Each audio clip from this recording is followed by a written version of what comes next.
We welcome you to WWBIC's annual luncheon on Giving Tuesday. Yes, in a new way, in a virtual mode, but you know that WWBIC and boring don't fit in the same sentence. So get ready for a meaningful, hour-long ACT program with a trio of keynotes from across the nation and words here at home from our WWBIC clients, followed by a WWBIC Small Business Market 2, virtually and safe for all. Giving Tuesday, with that notoriety of Black Friday and Cyber Monday and the rest, today we're speaking of giving in whatever way or sense you feel or choose to do on Giving Tuesday. As well, each year we have a theme for our luncheon, and this year's theme is Visionary Leadership, evolving purposefully in our communities, and probably needed more than ever as we experience this epic year of 2020. I stand here today, Wendy Baumann, serving as WWBIC president for the past nearly 27 years, and part of a WWBIC team of a mighty staff of 70 team members, 70-some WWBIC advisors, namely our WWBIC board of directors, and with hundreds of WWBIC volunteers, in addition to all of you, totaling approximately 900 guests today. So thank you for being actively here today. Actually, I served for WWBIC for 26 years and 10 months, similar to a marathoner, 26 miles, 26.2 miles. And marathoners always comment that the first 26 miles is a piece of cake. It's that last 0.2. Well, that's what it's been for the past 10 months. But we all have experienced the challenges here, and today we speak of leadership and evolving purposefully in our collective communities. For the past 33 years, WWBIC's mission and work has been to reduce barriers to successful business ownership, and particularly, specifically, the long-standing and worsening inequalities among Black business owners. At WWBIC, we envision a far different and better future with equal access of wealth creation for all Wisconsin entrepreneurs. Our vision is supported by the commitment of our community and through these truly sobering times. During the COVID pandemic and its economic and social justice crisis, WWBIC has been and will continue to be the front line for economic development, working directly with entrepreneurs and business owners. WWBIC was formed in 1987 out of the women's economic empowerment and micro-lending movements with a targeted focus since day one on women, people of color, specifically Black and Hispanic Latinx, lower-income individuals, and our nation's veterans. Our history aligns so clearly with today's national racial justice reckoning. Our work is our march. One client at a time, every single day. We will never quit, we'll never give up, and we'll never give up on dismantling entrenched inequality and inequity. Through the opportunities of entrepreneurship, we can sustain hope in our work, in our communities, and with our clients. Our impact during the COVID crisis, WWBIC deferred principal and interest to hundreds of our WWBIC loan clients during that safer at home period. We provided approximately 215 SBA PPP Paycheck Protection Program loans. We advanced Community Development CARES Act forgivable loans and grants in dozens of municipalities and counties statewide. We directly provided nearly 300 Wisconsin Economic and Development Corporation, WDC, small business grants totaling nearly $2 million. We made numerous grants directly to small and micro businesses through private foundations and private funds in very low-income communities, actually moving foundations from grant giving to more of financial collaborators. And we also socialized helped promoted $150 million in new funds for small and micro businesses in the state of Wisconsin. To support these efforts, WWBIC too had a pivot.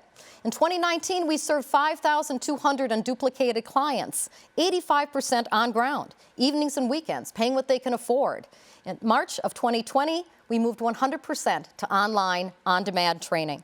We secured $3 million to date in new investments for our revolving loan fund, looking toward the economic recovery to come.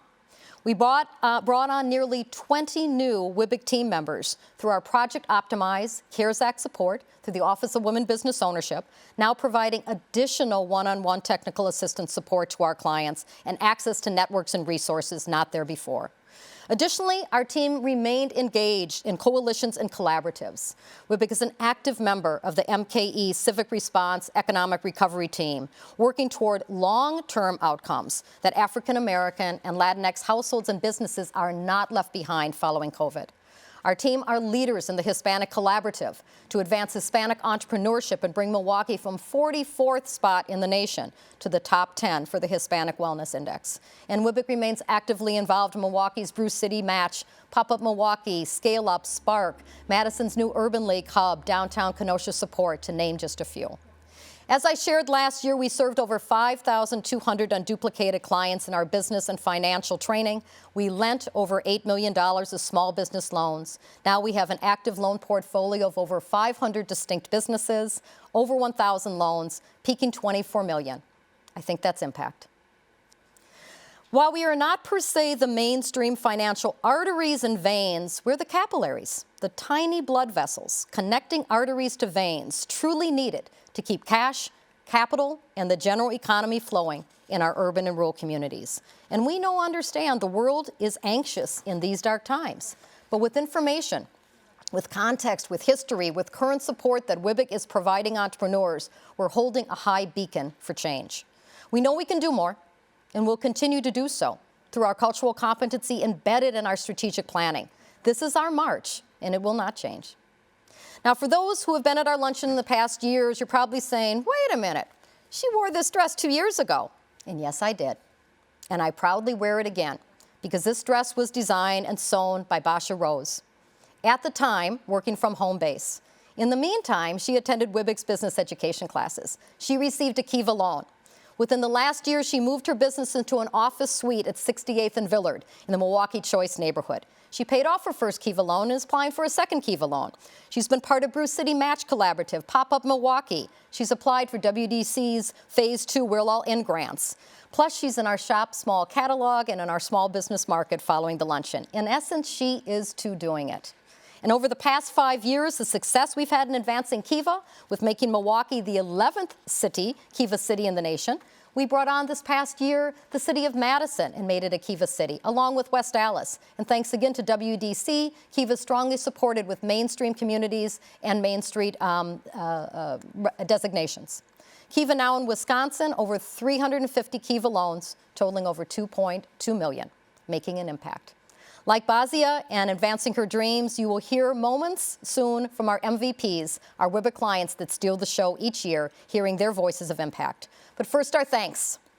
We thank our many major sponsors, our clients of impact sponsors, the stories of impact sponsors, the small business market sponsors, Celebrate Wisconsin gift basket sponsors, and our client scholarship sponsors. All are recognized on our slides today and recognized in the program before.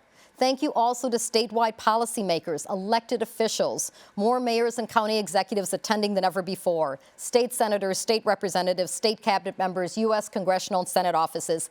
Thank you for taking the time to be part of this today. We appreciate your partnership. We need strong policy in the year ahead. Supporting small business is the core of what we do. We also know our fabulous centerpieces. When we had live luncheons, were always a fan favorite. So we're able to do that by sending you those boxes to your corporations or to your homes. And this year we had great selections. A few of my favorites: B&E Trees, Bourbon, barrel-aged maple syrup from Viroka, Pincoco Confections, chocolate, who doesn't like chocolate, from Madison, and Wallflower Market, a coloring book from Lake Mills.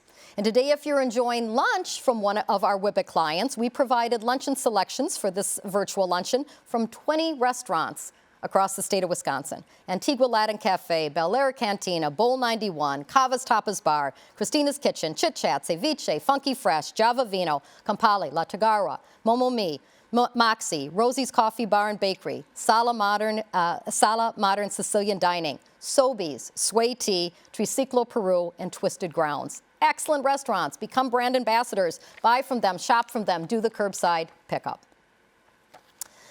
This luncheon is also dedicated to two gentlemen who have given WWBIC and our clients and our industry significant care and time with their service on WWBIC's loan committee.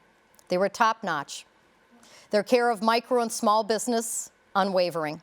So we dedicate this luncheon to both Rich Larson and to Ray Forgiano, class acts, caring individuals. I miss them, and WWBIC salutes them. Back to our theme: visionary leadership, evolving purposefully in our communities. Individually and collectively as a whole, by being intentional, we can all make a difference. Our first client speaker today is Dana Madlock, a successful client in WWBIC and the Housing Authority of the City of Milwaukee, HACM's Make Your Money Talk program. We share her story with you now. Dana?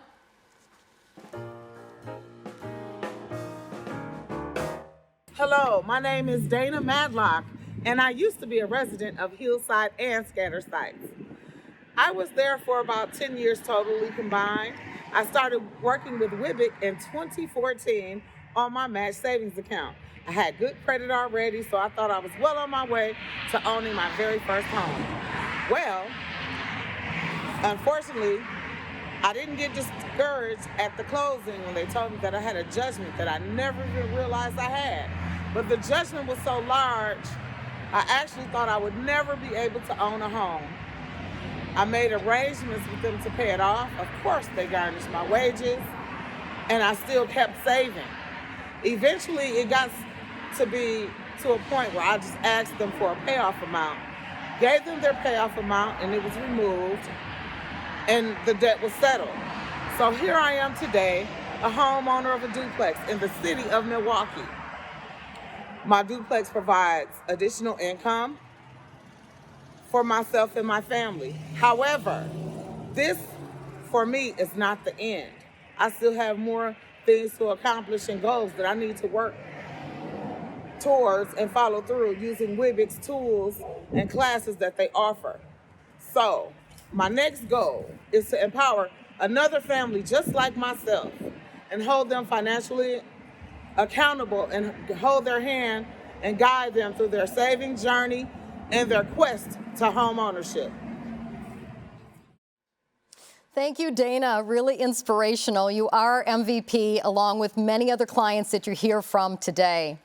Our clients, these individuals in the program such as Make Your Money Talk and entrepreneurs and business owners are the center of our table each day at WWBIC. And our WWBIC team, the 70-plus staff members who are dedicated and committed to the good. We truly thank this frontline economic development team. It has been a challenging year, and we thank you, WWBIC team.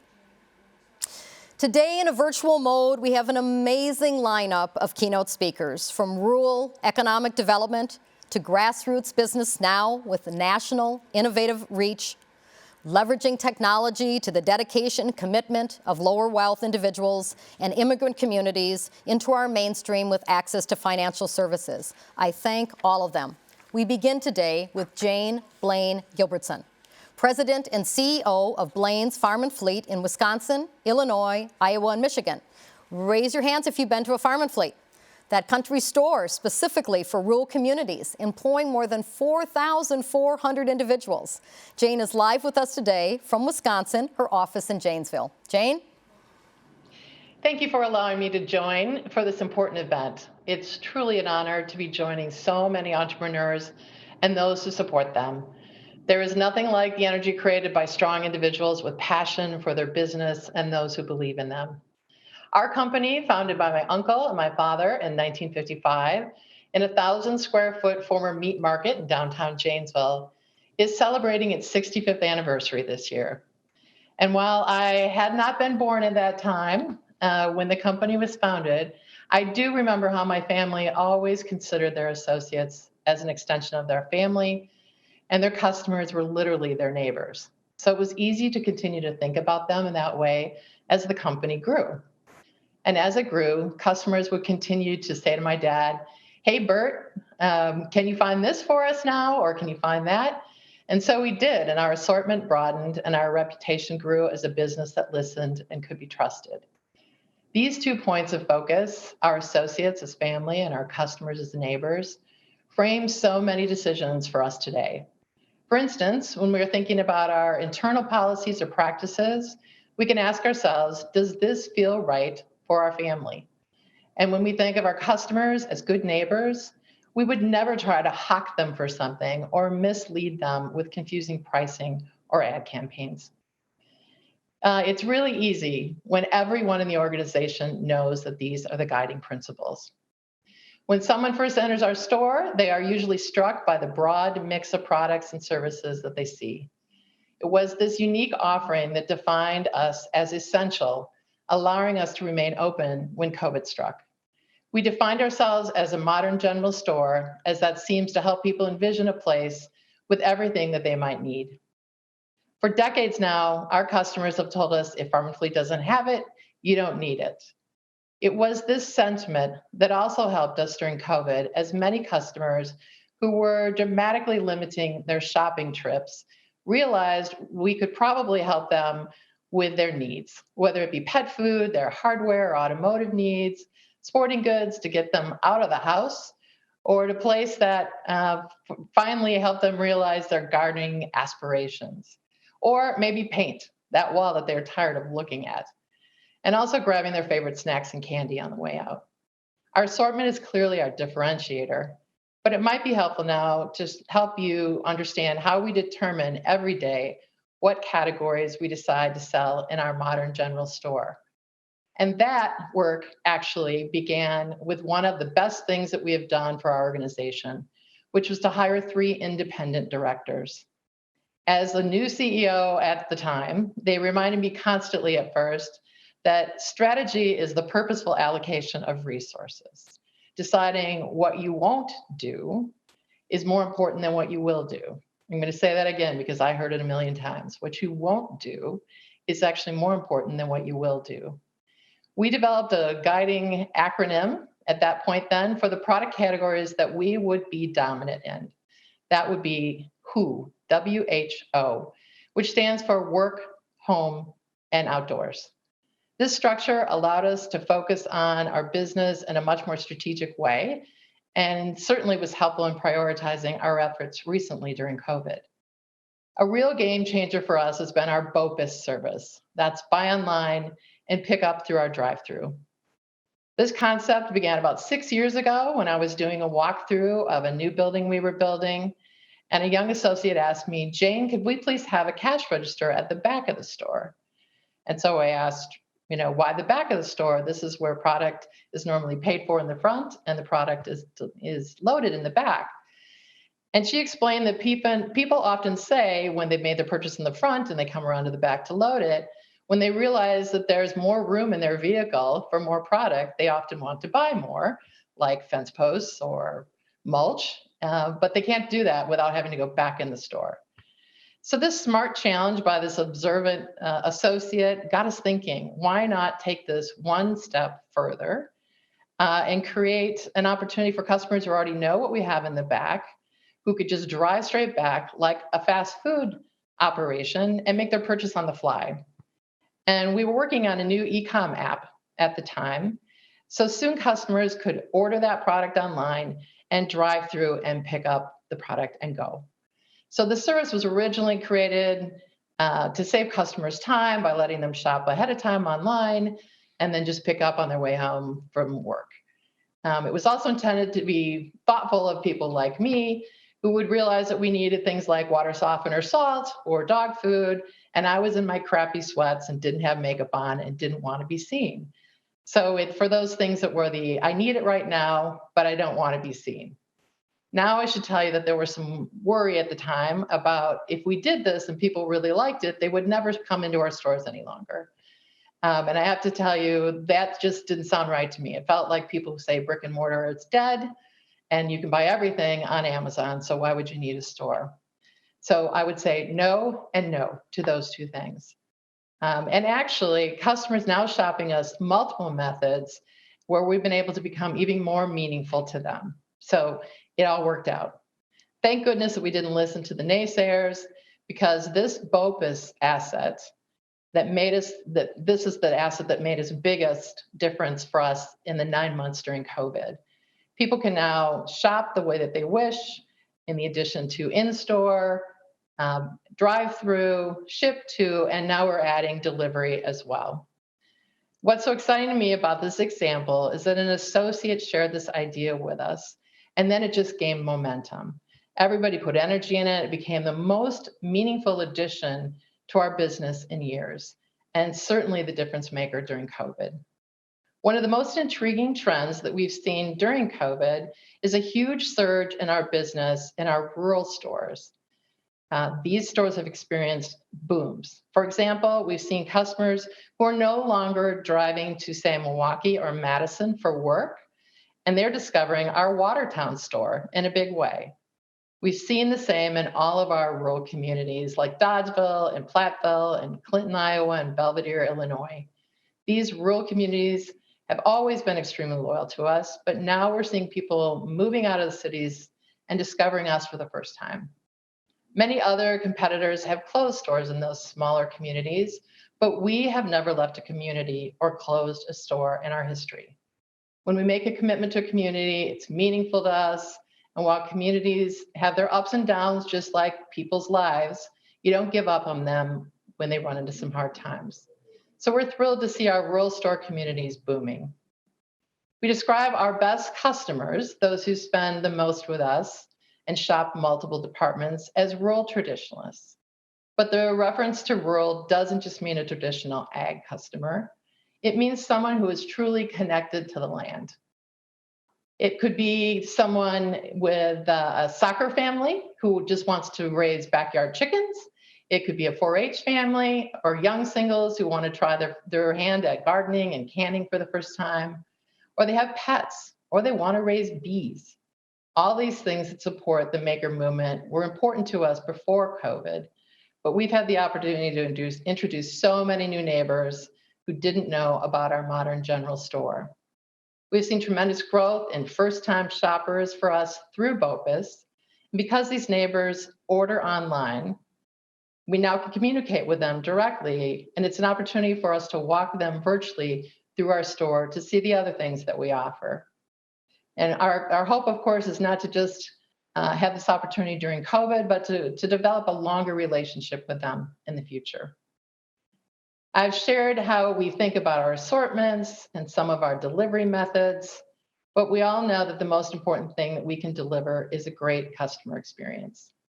The way that we feel during a shopping experience, that's what we'll remember. We've gotten so many customer compliments, first thanking us for continuing to provide product that they needed and doing it safely during this COVID period. But they all are taking the time to say how much they appreciate the kind words and a smile, even from underneath a mask, that our people have shared with them when they most needed it. It is the way that our people have made others feel and the way that they have stepped up to help each other that makes me the proudest and gives me the most confidence in our future.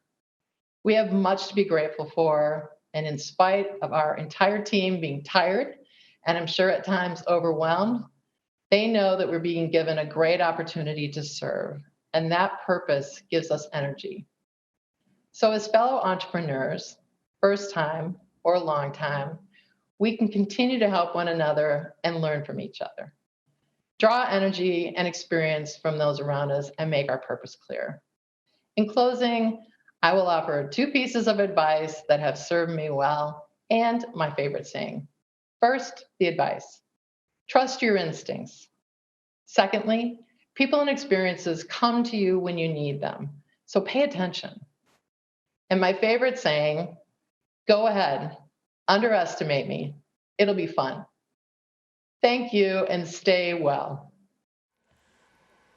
Thank you, Jane. Truly, truly thank you for your personal experiences and reference there, as well as your strategies. And I shop at Blain's Farm and Fleet in Plymouth, Wisconsin, so you know. So thank you. Next, we have Gwen Jimmere, founder and CEO of Naturalicious, located in Michigan. She is an e-commerce specialist, a true entrepreneur through her patented hair care products, providing solutions and also saving her clients precious time. Through her perseverance, she has grown to a 7-figure successful national business. She will also introduce our WWBIC clients. We welcome Gwen. Hello, everyone. Thank you so much for having me here today. You know, I was very, very excited when I was asked to speak at this event. Though I do live in Michigan, I very well could be a WWBIC client. And I'm going to tell you my story, and I hope that inspires you. And those of you who have already gone the distance and you're doing your thing, I want to celebrate you as well with this story. I started my company, Naturalicious, which is now in its 7th year with just $32 in the bank as a single mother fresh out of an abusive marriage. Let me backtrack a little bit.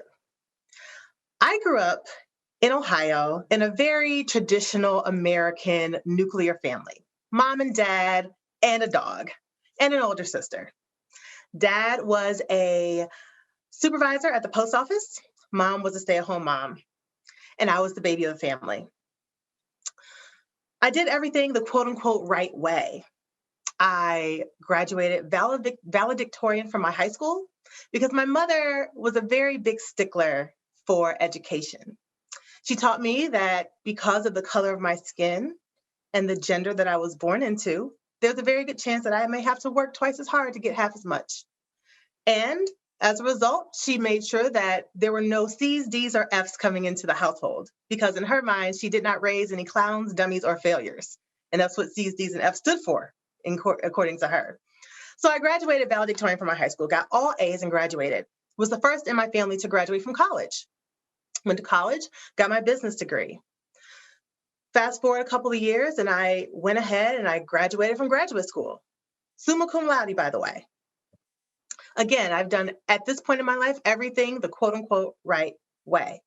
Shortly after I graduated from graduate school, I was recruited by Ford Motor Company, and that's how I ended up here in Michigan. Ford Motor Company recruited me to be their digital communications director. Here I was at age 25, fresh out of graduate school, suddenly moving from working at a job that paid me $12 an hour to instantly making 6 figures. Again, doing everything in the right way. Shortly after that, I met my now ex-husband and very quickly fell in love. We got married after 6 months. And on the honeymoon, I became pregnant with my son, Caden. Pretty quickly after the marriage and the honeymoon, the relationship started to go very much south. I was working at my job, but no one knew what was going on at home. At home, there was violence. The violence didn't start right away, though. It started out being very much verbal abuse. Verbal abuse, mental abuse, not too dissimilar from how most abusive relationships begin. Talking to my ex-husband now, he would tell you that at the time, he felt that marriage was forever. And that once he had me, there was no going back, so that he didn't have to work hard anymore to keep me. Well, that gentleman was sadly mistaken because I knew that I was worth so much more. I knew that the verbal abuse was not okay. I knew that him telling me that I was the bane of his existence, literal words coming out of his mouth, was not okay. I knew also that I was raising a boy who would one day have a wife or maybe a husband. And I knew that I did not want that existence to be his norm because I was very aware that it was quite possible that one day he would either become the abuser from seeing his dad be an abuser, or he would become the victim like his mom. And neither scenario was suitable for me. You have to forgive me if I start to tear up a little bit because this part really gets me because I remember all of the things that happened at this time. The relationship started turning quite abusive, eventually physically abusive. And the day that I decided that enough was enough was the day that he choked me because I told him that I wanted out of the marriage. I ran down the stairs, raced down the stairs, called the police, and immediately said, please come get him. I cannot stay in this marriage anymore. Well, work was still going well at the time. I was the global digital communications director of a Fortune 10 company. Life at home wasn't so great, but at work it was good until I found out that we had a new head of our department. And that new person wanted to come and clean sweep the whole entire headquarters at Ford Motor Company. I thought my job was safe because I was the only one running that department. And my entire team that I led was actually out of the state. But lo and behold, that wasn't the case for me. I was a casualty as well. So here I was, fresh out of freshly in and trying to leave an abusive marriage, now a single mother, and I've just lost my job. Let me also backtrack something a little bit for you. Although I was making the six figures, I was the breadwinner of my family. And once I decided to leave that marriage, I knew that my income was going to dwindle quite a bit. But my plan was to continue to work, stack my money back up, and get back on my feet. Well, you know, they say God laughs when you make plans. And I had been creating something for myself during this whole time. During this time, when I became pregnant with my son, I became very cognizant of hair care and skincare products and all the toxins that are in these sorts of products, particularly those products that are targeted to African American women. I learned that ingredients were not uncommon to find in these hair products that had endocrine disrupting ingredients that were known to cause breast cancer, and things like that. And I got really, really interested in finding products that worked well for my hair, but also worked well for my body. And because at the time that was pretty much not available, I had to create it myself. So I went home and I started mixing things in the kitchen. And I created a little something that kind of worked kind of well, but it didn't work so great.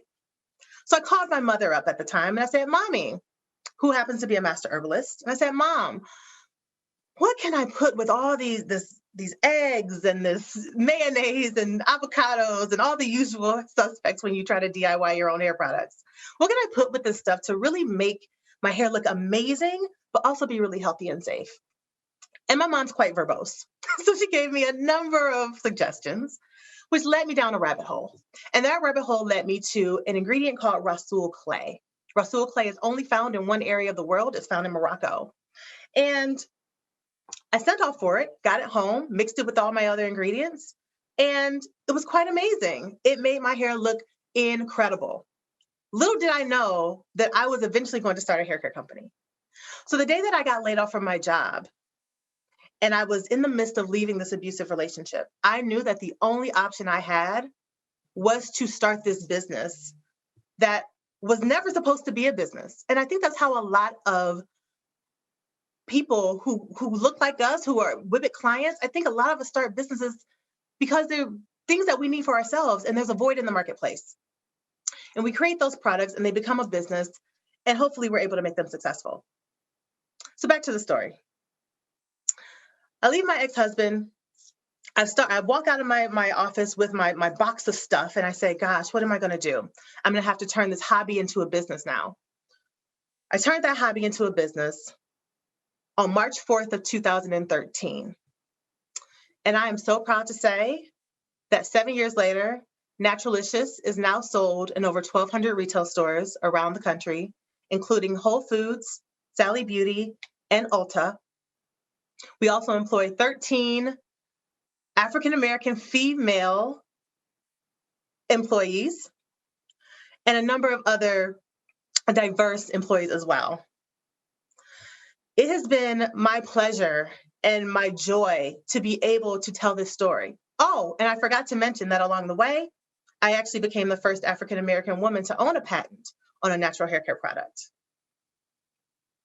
which happened to be that Rasool clay product that my mom talked my ear out about. It's been incredible.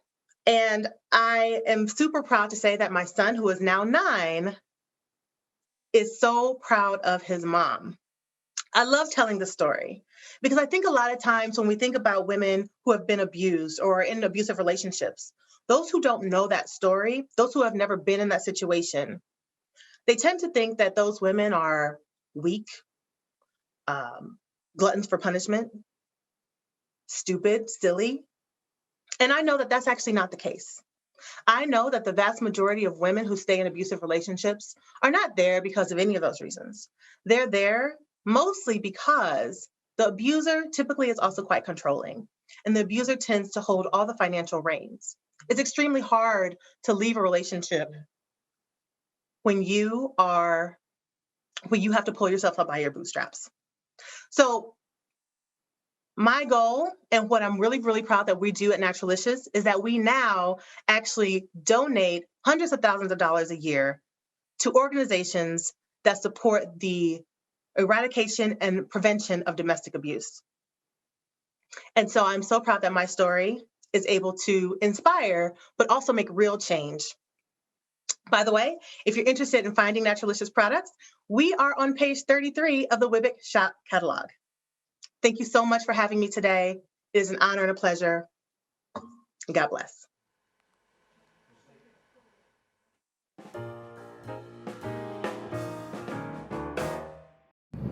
Hi, my name is Christina May. I own Slide Gourmet Potato Chips and Christine's Kitchens.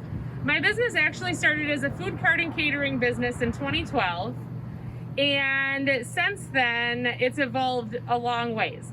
I would say my relationship with WWBIC began around 2014 at the same time as I opened my shared commercial kitchen that's right behind me.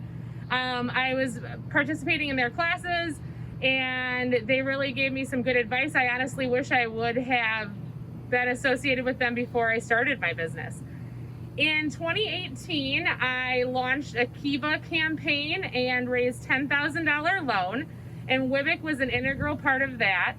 They definitely helped me with my fundraising, and I also was able to get a matching loan through WWBIC at that same time. The purpose of the Kiva loan was to purchase a slicer for my potato chip business because we were slicing everything by hand on a mandolin until that time. So it's been actually just 2 years that I've had the loan, and the second loan that I got through WWBIC helped me with my working capital. In the last year, since the beginning of the pandemic, essentially, we took a pivot with the kitchen space. I have 12 tenants, small businesses that rent space for me here. And in March, when everything started shutting down, everyone was really anxious and didn't know what was going to happen. We have a lot of bakers here who do weddings, food carts, who would be out on the square daily vending, and with all the offices shutting down, everything was very stressful. At that time, we started, I did a flash sale of potato chips because I had a lot of overstock. And I did door drop deliveries. That flash sale actually was super successful, and it's pivoted into a small business delivery website. We started with 7 businesses at the kitchen and now have over 50 small businesses in Madison who offer their products through our website, and we do weekly door deliveries from anywhere between 100 to 300 houses every week. It's also given me the opportunity to hire some people to help work with us, and these people were laid off from their other jobs, so it's been great to be able to offer them employment. And I'd say it's been great for the community too.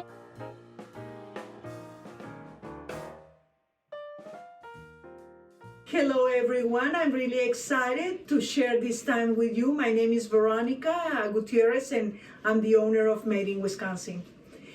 Let me share my long story short. I started as a solo cleaner, and after all the success that I just to have back in 2005, I started the cleaning company in 2008 as Made in Wisconsin. We've been working with WWBIC since the very beginning because we started the business from scratch without any clue how to do a business, because I did know how to clean, but I never knew how to start a business. And they've been helping me a lot, especially with the business plan at the very beginning, and now working with Lily Alvarado as my business consultant, thinking to have a branch in Madison and Milwaukee areas, and planning to have a loan from WWBIC to expand our business and support our people with more jobs in our communities. I'm so happy and I'm so glad to be one of the very few essential workers in this pandemic, and we are so happy to help every family and every office building to have their spaces clean and disinfected, because we are here to help, and we've been training all our employees with new protocols, techniques, and products after COVID-19 to be exactly what the community needs in cleaning services.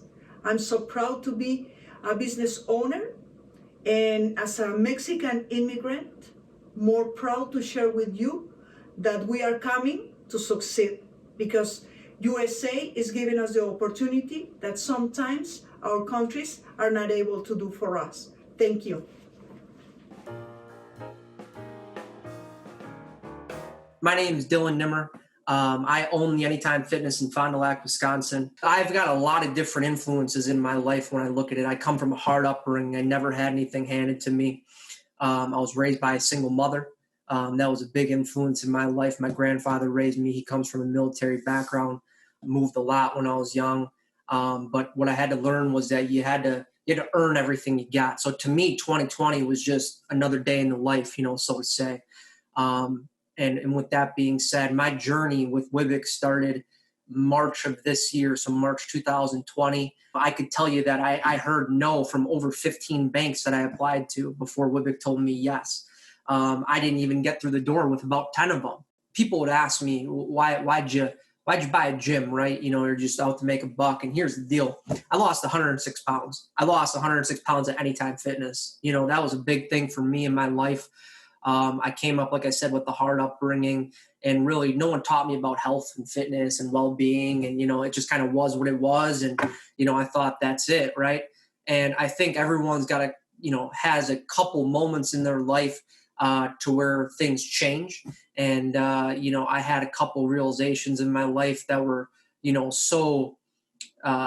so much in my face and confronting me that I had to make a choice, and I had to make a change. And I found, I would say, myself in health and fitness. And I've always said to myself that if I'm going to bet on anybody, I'd rather bet on myself, because I believe at the end of the day that if I put my mind to it, I can do it. And really, that's what WWBIC allowed me to do. Tying it back to you guys is that I knew, listen, I started in March, of 2020 when lockdowns were going in, right? I said, probably never been a worse time to start a business or never a worse time to get into this.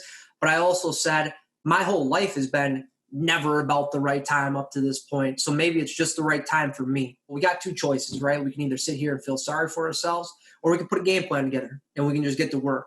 14 to 16 weeks later, I'm up about 53 members since close of business on the day that I closed, in arguably one of the toughest fields to sell in.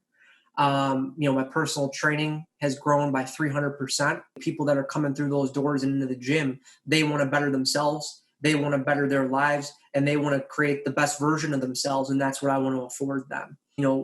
At the end of the day, we're all in this together. And that's what I really feel like with WWBIC, is that they've had my back, when no one else would. Thank you for having me today. Thank you for letting me talk to you guys. And I hope you have a great rest of your event. Take care. Special thanks to our client speakers. They definitely have stolen the show. To Chris, Veronica, and Dylan, beautiful stories that represent the thousands of entrepreneurs and businesses that WWBIC has experienced and had the opportunity to work with over the past decades. And thanks also to Gwen for sharing her heartfelt, true story. Her story. And that's what WWBIC often focuses on. It's the people behind their business. So thank you, Gwen, for sharing. Our final keynote today is Noel Poyo, Executive Director of the National Association for Latino Community Asset Builders, live from Texas. Noel closed a national forum I attended in 2019, Opportunity Finance Network. You could have heard a pin drop.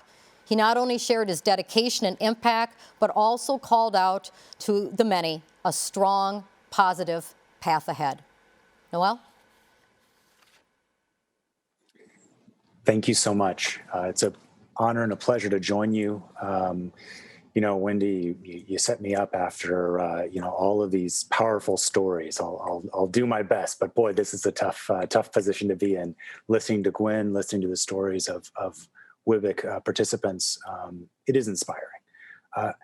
My name is Noel Poyo. I'm the executive director of NALCAB, the National Association for Latino Community Asset Builders. We're a national grant maker and lender, a CDFI lender, a community development financial institution. And we specialize in lending to nonprofits that themselves invest in low-income communities and do work like organizations like WWBIC. The mission of NALCAB is to strengthen the economy by advancing economic mobility in Latino communities. And implicit in that mission is a macroeconomic perspective. It's the idea that in order for our nation to grow, in order for this economy, this big economy that we have here, to be globally competitive, we need to do a far better job of creating access to capital and increasing financial capability across our demographics, across our full country. I had the honor of spending 3 years as an advisor to the Board of Governors of the Federal Reserve when Janet Yellen was the chair of the Federal Reserve. Current Chair Powell was a governor at the time. And the perspective that I brought together with my colleagues on the Community Advisory Council was precisely this idea that for our economy to move forward, to reach its full potential, the people that you have been seeing during this presentation, the stories you've heard, those are the seeds of our future. Those are the seeds of our strength moving forward. And I think too often, the strength of our economy is measured by the stock market, by the rise and fall of the valuation of companies that are already in existence, that already have structural advantages. But the true measure of our strength is going to be in new companies, in who's next, in who competes hard. And it's that competition, it's that amazing magic of the marketplace, right, that drives us. But when we do not allow entry into the marketplace, when we make it difficult to start a business, to access capital, to gain the basic education and background needed to be competitive, that's when this thing I think we often call the American dream begins to break down. I'm a great believer in the power of markets and the power of capital. And I'm also very clear on the ways in which our government policies and the way many of our financial institutions operate do not create that bridge for enough people, for many people in our economy, into the mainstream of our financial services and real estate sectors. And so it is having that bridge in the economy, right, that again is the true measure of whether or not this big system is functioning well. The challenge of breaking in got more difficult in the Great Recession, more than a dozen years ago, and even more here in this last year, because of the economic crisis that resulted from COVID. And so if we are serious about creating that bridge, if we are serious about the potential of all of those people in our economy, right, who are our future growth or our future competitiveness, then we need to be willing to invest in those people, right? This is not a sort of theoretical idea. Again, you listened to the stories here over the course of this hour. And so the work it takes, the expertise it requires to invest in a Fortune 500 company is very different from the expertise that it takes to invest in an entrepreneurial spirit who is just starting their business. Someone who walks in the door and says, I want to start my gym and my physical fitness business at the beginning of COVID, right? That I think there's a very powerful story about walking through door after door of banks, and I imagine, thought to themselves, this guy's crazy, right? And yet there's no denying 300% growth, right? There's no denying the fact that drive, right, to move forward is real. And so we need people in our economy who can be in a position to take the risk, but also to measure the risk, right?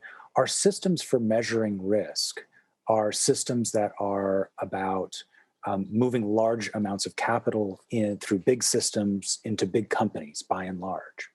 And we need to be able to better measure risk for immigrants, people who want to start businesses, to people who don't have a track record behind them. And I will, it's absolutely true that we need to acknowledge that there is risk in that marketplace. And so we have to have organizations that are set up to lend in that kind of space. But the kind of economic return that we get, not just out of that first loan, but out of the trajectory of those entrepreneurs over time for our economy, is too rich to pass up. And so I want to bring you back to what WWBIC does, to the stories that you've heard today. It starts not with access to capital and a loan. It doesn't even start with the entrepreneurial assistance, the services that help organizations develop a marketing plan or a business plan. It starts first with saying, yes, I believe in you. Yes, you can. Yes, there's a pathway here. It might be hard, right? But there's a pathway here for you. And so opening that door for so many people, all they need is that door to be cracked open. But there are people who need more than the door being cracked open, right? There are people who need that support through the process. And so again, if we're really serious about the power of capital, can we sit back and think about the person that maybe does need that additional support as somehow not an opportunity for us moving forward? There are so many people whose potential requires more than just the most bare investment, right? Requires more than just the smallest chance. Because indeed, many of us, if we look in the mirror, many of us who have had success have to be willing to admit that success came because of the support of so many others. And so for every time that you look at someone who has genius, the story that Gwen told, right, of someone who was able to take an idea, some good foundations and turn into something amazing. We should also remember that not everyone, right, is going to have that on day one, is going to start with those wonderful foundations, right? And so we need to be willing to invest in people where they are, where they start, right? But it is ultimately finding that genius, whether it's a genius that's ready to grow today, clearly as Gwen's was in the corporate sector and then in her entrepreneurial endeavors, or whether it's a genius that requires cultivation, some longer term investment. What WWBIC does is meets people where they are, finds that potential, and invests in it. Is everybody going to, have a success on day one? No. We know that that's a part of the rough and tumble of the entrepreneurial process. But does everybody deserve that chance to fail and maybe fail again? And then, as you hear so many, it's really a thing for the tech entrepreneurs like to talk about. It's how they failed into success. It's a serious idea, but it is, if you have very little to fall back on, it sure is hard to fail into success. And so when we create those systems that truly support people, right, that truly give them a shot, I think what we see again is not just those inspiring individual stories, not just neighborhoods that are more vital, not just cities with more tax revenues, but indeed a nation that is more globally competitive, a nation that is ready to lead in the world economically, right? Because one building block is built on another. And if we don't think about those starting building blocks, we are going to have a very difficult time in a year's time, in 5 years' time, and certainly in 50 years' time, when we are trying to move forward in this competitive world. And so, I want to remind us all, because I think we all need the reminder that the immigrant who comes to this country, someone who is low income, who is not born with the advantage, a kid in a rural town that really it has to struggle to get to a place to get an education, that these are the people who are our future. These are good investments. This is the source of genius in our economy. And I want to thank all of you that honestly likely recognize and don't need that reminder so much from me, because you're here listening to the work that WWBIC does. So many of you who financially contribute to their work. I just want to encourage you that in this moment, for those of us that still can count on financial resources, to remind us all that it's time for us to dig deep and invest in these systems, not just these wonderful individual stories, which motivate me as much as anybody else, but really organizations like WWBIC that are the building blocks of larger systems that are going to make us successful tomorrow, because that's where we're headed as a country, to a more successful tomorrow. I really appreciate your time and the opportunity to speak with you. Thank you, Noel, and you did bring it home, so thank you. And thanks again to Jane and Gwen. We appreciate you sharing your time, your stories, your insight today. We wish you the best, and we ask you to remain in touch. Thank you. Now, as I close, don't go away yet. As I shared earlier, today is Giving Tuesday, and we at WWBIC are about giving with impact. This year at Giving Tuesday, you may feel free to invest in WWBIC, figuratively and literally. Today or soon, you may donate directly to WWBIC, directly impacting the support we provide, and will advance in the years to come. And gifts also come in many forms. The gift of time and sharing your talents and knowledge is appreciated too. If you're interested in finding out more about volunteering, simply reach out to our WWBIC team, call, email, or go directly to our website, WWBIC.com. Let us channel that energy into prosperity, where one puts their money and time into meaning and meaningful work. Your gift supports putting dreams to work, so I thank you. I also leave you with 3 action items. Number 1, go shop. The small business market will be live from 1 until 3, over 25 boutique clients in our open house style. Give it a try. There'll be live feed. You'll hear directly from client interviews, shop directly, go to their websites, video chat with the business owners. And we also have the WWBIC Shop Small catalog that is just full with great WWBIC clients for the holiday season and beyond. Number 2, if you listen today, you may win an opportunity to win a client-centered holiday gift basket. Tomorrow, as always, our tradition is to send you a thank you for being part of our WWBIC Luncheon, for those who attended and for those that wanted to attend but perhaps missed. And you'll hear a brief review of what occurred over this past hour at our WWBIC Luncheon, and there'll also be a link to just a couple questions that I'm sure you'll be able to answer because you were active listeners today and actively involved, and win a chance to win again that client-centered gift basket. And 3, I hope you enjoyed very specific and meaningful music that we began our program with. And now we will close our program with the future voices of hope and promise. So please stay on for a moment to listen to this touching music and the simplicity in the sharing.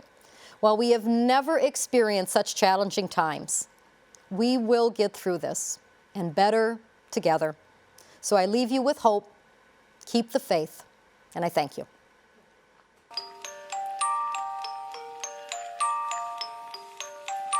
I heard there was a secret chord that they've played and it pleased the Lord, but you don't really care for music, do you?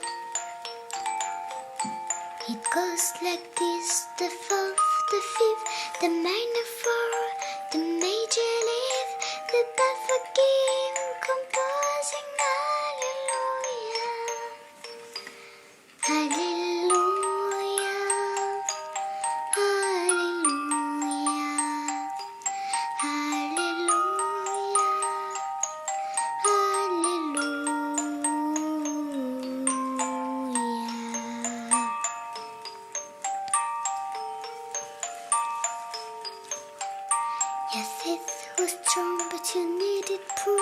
You saw her bathing on the roof, her beauty and the moonlight over you. She tied you to a kitchen chair, she broke a throne, she catch her hair, and from your lips she drew the hallelujah, hallelujah,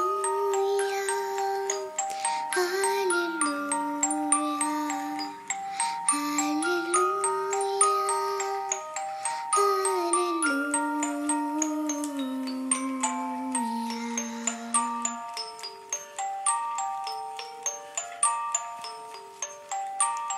Maybe I've been here before.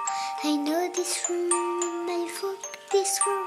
I used to live alone before I knew you. I've seen your flag on the marble arch. Life is not a victory march. It's a chord and it's a broken hallelujah. Hallelujah. Hallelujah. Hallelujah. Hallelujah.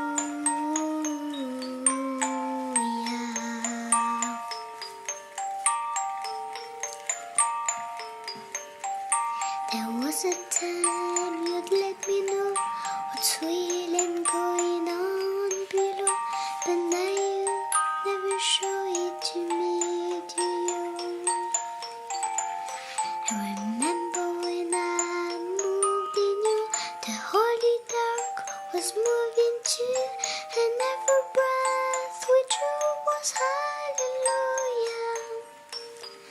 Hallelujah. Hallelujah. Hallelujah. Hallelujah.